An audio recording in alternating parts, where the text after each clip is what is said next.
fan questions that I want to rip through, I should say. And we got some good ones this week. The first one, I like this one. RV, you can, and I feel like this is an oversight, and people don't realize, like, when people kind of throw shade at US and our position in the MXON, and if we don't win, but it kind of goes to what Colton _ Gentry 99 asks. Do the MXGP guys get to ride their GP bikes at MXON? Question mark. Advantage over US? Question mark. Go for it, dude. Well, so I actually, I think it was Friday, Thursday or Friday, went and picked my passes up. Obviously, my sister works for KTM Group. So, and obviously, when we're over there, it doesn't matter what manufacturer you ride for. Yes, I'm Blue Crew, Yamaha, but obviously Carlos, which is, I don't even know what Carlos, but team coordinator over there at KTM. We're all close, right? We're over on their soil, so we're all, even though we ride for different teams or work for different people, it's all kind of Team USA. And obviously Carlos was over there for Team USA, but I was able to go and was talking and looking at Tom's bike, Vial's bike, and looking at AP's bike and looking at Hurling's bike. And that was one of my specific questions. What is different with Jeffrey's bike versus AP's bike? Because in the past, they have been different. So currently, on the current motorcycle, the bikes are basically identical. Now, the MXGP frames could be hand welded, but in the jig that is the same as obviously a robot welded frame from KTM. So yes, they have a little bit different things, but it's from what Carlos had told me, the bikes are pretty much identical now. Which was actually interesting to hear, because I remember when I was racing back in 15, MXGP, their bikes were totally different. We heard when Dunge went to Lommel, I think it was Barsha, Dunge, and I don't know who the MX2 rider was at that time. But they had completely different setups. Frames were a little bit different, things like that.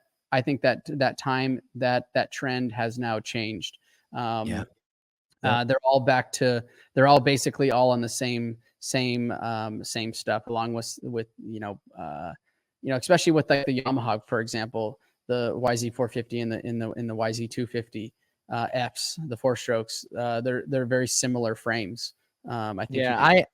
I do think outside of the bike standpoint, before I go there, I heard that maybe they were like the normal, what they run in the US, and compared to what they're running there, a couple of the guys were down like 2 horsepower. Anyhow, maybe some other teams got it sorted out. But nevertheless, outside of the bike, what I always felt challenging, RV, is number one, you're not in your regular rig. A lot of those guys are in their regular rig that they're in. It's basically a home race for them, essentially, even if you're not from England. But they're accustomed to where they're at. Exactly. So you got that. So we're not, the US isn't, so that's a disadvantage. Park Forme is completely different. There's a point to where the mechanics have to leave, and basically you're on your own. That is different. It's just so I think from that standpoint, there's a didisadvantage there for and it's more challenging for the States because of that. So I didn't know this, Ricky. I was talking to Carlos again at the hotel. Yeah. And we were talking about did you have a beverage going or no? I did actually. My hotel, Norton Park, whatever the hotel was, really nice hotel actually for UK standards. They had Coors Light on tap there. Dang. So that was right up your alley, guy. I sent Mitch a photo. I said, "Where are you at, dog? They got it for us." But we were talking, and obviously this was, I think, Saturday evening. About the grates. They run a completely different grate than we run. The holes on the MXGP grate are much smaller, so there's a lot less traction. So if you go, I think, Aaron, we have a photo of the start, one of them where there's and we also had the mist coming down. There was a ton of dudes that spun sideways on the grate. And that would, and I didn't know that. I didn't know that they run different grades. So back to what we're up against versus, Team USA was up against coming over and racing on their stage. The grates were completely different. And then John actually clued me in on when it was back at Redbud, I guess the black grates were a little more tacky than the green grates back at the mud one that we had at Redbud. Another when we had rain, the grates were a little slippery from the moisture. So there's a lot of little tricks of the trade that the details are the devils are in the details, right? If that's the right way to say it. Like that's where you really gotta, that we don't know, and we have basically 2 days to figure it out, right? You have 2 days to figure out all of these things that we're not accustomed to. So I thought that was interesting. I told Davey Coombs, actually, let's use our grates next year. Put them on something really tacky that maybe they're not used to, right? Like we come over and race on their platform and something that we're not used to. So let's run our grates that we run for Supercross and Motocross, and give ourselves that that hair advantage. Yeah, I think they play at a disadvantage. I've always felt that, and maybe it was just because of, it's not our normal. They're racing their normal. We're not. It's not our normal.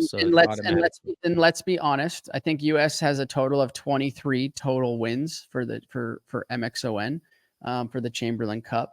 No matter if we lose the year before, and come into I think we didn't win obviously last year. We didn't win this year. So even though, if we win or lose prior year, the US still has the target on their back. We have the biggest stage for motocross, meaning the Supercross, the TV packages that we have with NBC and Peacock and the money that's backed behind our racing.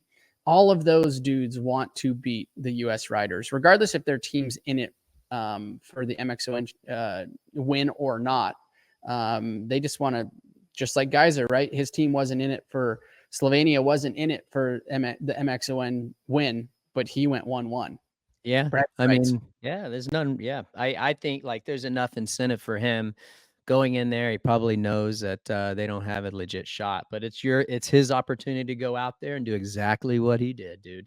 He rode phenomenally.